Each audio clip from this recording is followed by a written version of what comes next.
Hello കൂട്ടുകാരെ, welcome back to കൗതുകം.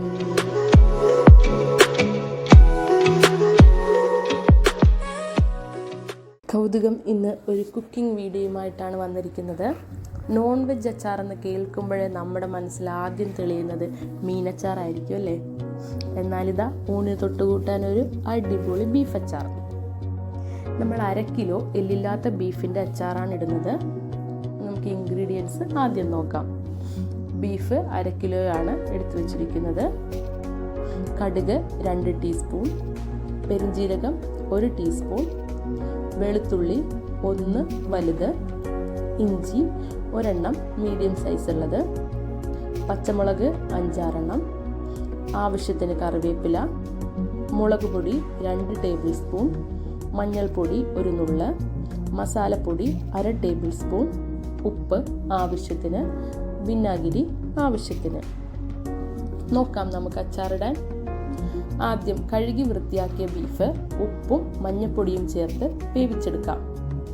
Medium ഫ്ലെയിമിൽ 4 വിസിലും ലോ ഫ്ലെയിമിൽ 4 വിസിലും വരുന്നത് വരെ ബീഫ് വേവിച്ചെടുക്കാം. ബീഫ് നന്നായി വെന്ത് വന്നിട്ടുണ്ട്. നമുക്കിനി ഇതിലെ വെള്ളം വറ്റിച്ച് കളയണം. കുക്കർ തുറന്ന് വെച്ച് ഹൈ ഫ്ലെയിമിൽ വെച്ചാൽ വെള്ളം നമുക്ക് വറ്റിച്ചെടുക്കാം. അടുത്ത സ്റ്റെപ്പ് ബീഫ് വറുത്തെടുക്കുക എന്നാണ്. ചൂടായ എണ്ണയിലേക്ക് കുറച്ച് വേപ്പില ചേർത്ത് ബീഫ് വറുത്ത് കോരാം. ഒറ്റയടിക്ക് തന്നെ നമ്മൾ ആ ബീഫ് വറുത്ത് കോരിയിട്ടുണ്ട്. ഇനി ആ എണ്ണയിലേക്ക് തന്നെ പെരുംജീരകം, കടുക്, ഗ്രേറ്റ് ചെയ്ത് വെച്ചിരിക്കുന്ന വെളുത്തുള്ളി, ഇഞ്ചി, അരിഞ്ഞു വെച്ചിരിക്കുന്ന പച്ചമുളക്, കറിവേപ്പില തുടങ്ങിയവ ചേർത്ത് പച്ചമണം മാറുന്നത് വരെ മൂപ്പിച്ചെടുക്കാം. നന്നായി മൂത്ത് വന്ന് എന്ന് കാണുമ്പോൾ മഞ്ഞൾപ്പൊടി, മുളക് പൊടി, ഗരം മസാല പൊടി എന്നിവ ചേർത്ത് ഇളക്കാം. പൊടികളുടെ പച്ചമണം മാറിക്കഴിയുമ്പോൾ വിനാഗിരി ചേർത്ത് തിളപ്പിച്ചെടുക്കാം. ആവശ്യത്തിന് ഉപ്പും ചേർത്ത് കൊടുക്കാം. നന്നായി ഇളക്കി യോജിപ്പിച്ചതിന് ശേഷം വറുത്ത് വെച്ചിരിക്കുന്ന ബീഫ് നമുക്കിതിലേക്ക് ആഡ് ചെയ്യാം.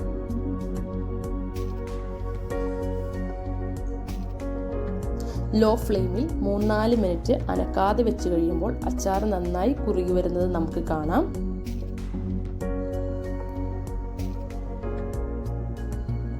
ഇത്രയേ ഉള്ളൂ അച്ചാറിൻ്റെ പ്രിപ്പറേഷൻ.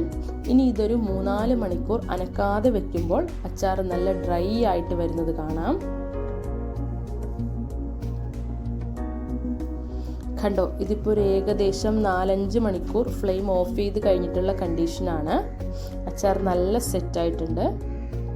ടേസ്റ്റി ബീഫ് അച്ചാർ റെഡി.